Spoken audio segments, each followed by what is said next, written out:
My to-do list was never ending. My calendar looked like a game of Tetris. My brain felt like it was constantly running emergency protocols. Despite having a beautifully organized home, I was drowning in my commitments and mental clutter. Then I had a revelation. What if the minimalist principles that transform my physical space could also revolutionize my time and mental energy? The results were staggering. I didn't just find more hours in my day, I rediscovered my purpose, my joy, and my sanity.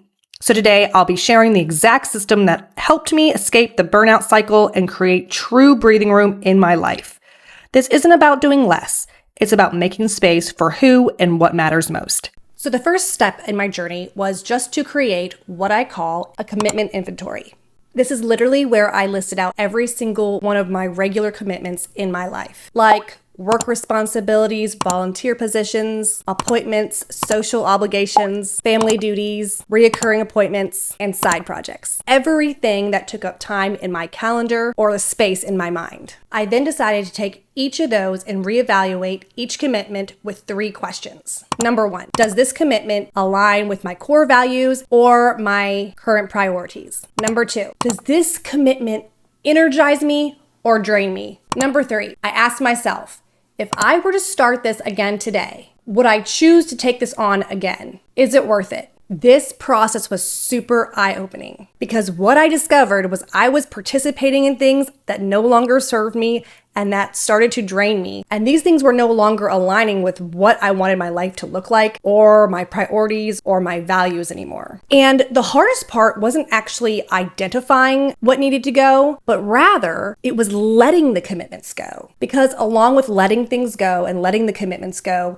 came a lot of guilt and fear of disappointing other people or worrying about identity loss, because a lot of the times we put our identity and our self-worth in the things that we do, especially if it's something we've done for a very long time. It becomes part of us, or we believe it is. For me, the real breakthrough came through when I discovered that every yes to a commitment that didn't serve my current values was actually a no to something that did. And then that every yes to that commitment was a no to my family or working on something that truly, like a project that truly brought me a lot of value. So then I decided to come up with an exit strategy to every commitment that I just wanted to release. For ongoing commitments, I gave an appropriate notice. For volunteer positions, I would either help train someone to take my position or help find a replacement. And for social obligations, I was just extremely honest and explained my values and what I needed to let go of. Just by doing those few things, I immediately reclaimed like 8 hours a week just by letting go of things that did not serve me, things that I thought I had to do. So next, I needed to go and figure out where all my time was going each day and how I was spending it. So for the next 2 weeks, I tracked my time and what I did, and I wrote it down on a piece of paper and categorized it like essentials, value-aligned activities, fillers, and then mental load items. The results actually shocked me. I was spending like 2+ hours a day mindlessly scrolling, and that was time I didn't even register as doing anything. I also was spending over an hour a day on tasks I can either delegate or eliminate altogether. But the biggest revelation was actually about my mental load, how much I was actually carrying up here. It was so exhausting. I'm sure you can relate. I was spending nearly 3 hours a day just remembering, planning, coordinating, managing household logistics. Sound familiar? This invisible work was draining my energy and taking up mental space without me fully even realizing it. It's like the invisible clutter in our brains. So after analyzing all my time, I realized that I would just categorize my activities by the way they energize me or drain me. So, did they fill up my cup?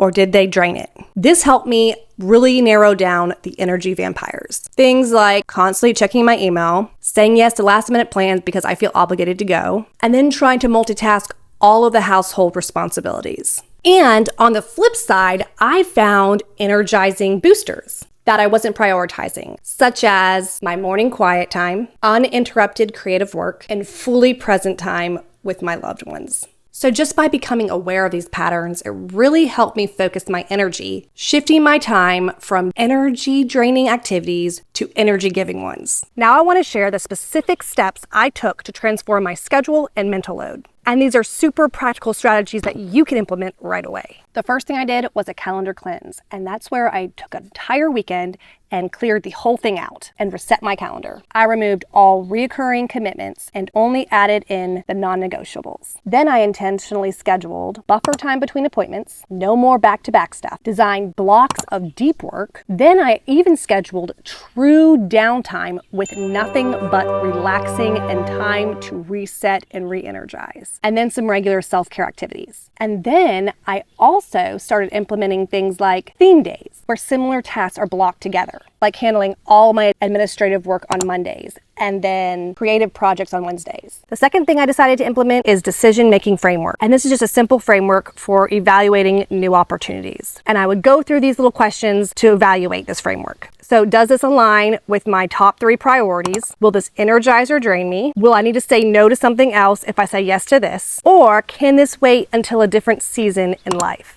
I also implemented a 24-hour rule for any new commitments. I will not give an immediate answer, but will take time to consider how it fits into my intentional designed life. And then the third step I took was mental load management. This was truly a game changer for me because I feel like majority of my stress is carried up in here. I feel like most of us women could absolutely agree with that. And this is where I implemented a centralized family calendar. Oh my gosh, what a revelation. Weekly planning sessions to get everything from my head onto paper, so a brain dump. Clear zones of responsibility in my family. Simplified systems, reoccurring tasks like meal planning. And then technology boundaries, which I am still really pushing that one, to prevent constant mental intrusion, because that is for real. I also started practicing mental minimalism by intentionally eliminating things like news consumption, social media, and even certain types of conversations that really just are not life-giving and drain me. And then the fourth thing I put in place is maintenance strategies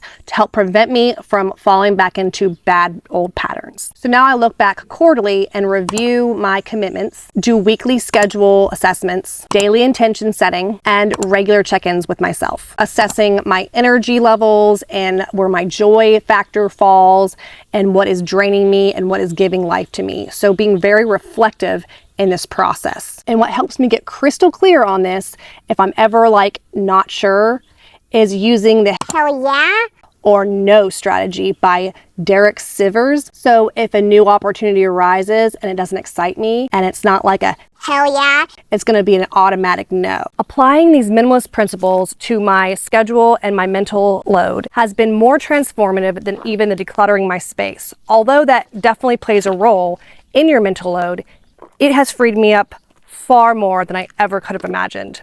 I now have margin in my days for the things that I want to do. I don't feel like I hate my life, and I have energy for what truly matters to me. And most importantly, I'm able to now give back to my family more and be there more when they need me. I'd really, really love to hear what your experience has been like with minimalism and how you're dealing with your mental load and what you love to do, and if any of this has been helpful to you. And then what is one commitment that you personally could reevaluate and cut out? And the beauty about this approach is it's not just clearing your schedule for the sake of emptiness and doing nothing. That's not what it's about. It's truly about creating space in your life for what matters most to you and those around you. When we clear our schedules in our minds from the unnecessary, we really make room for the essential.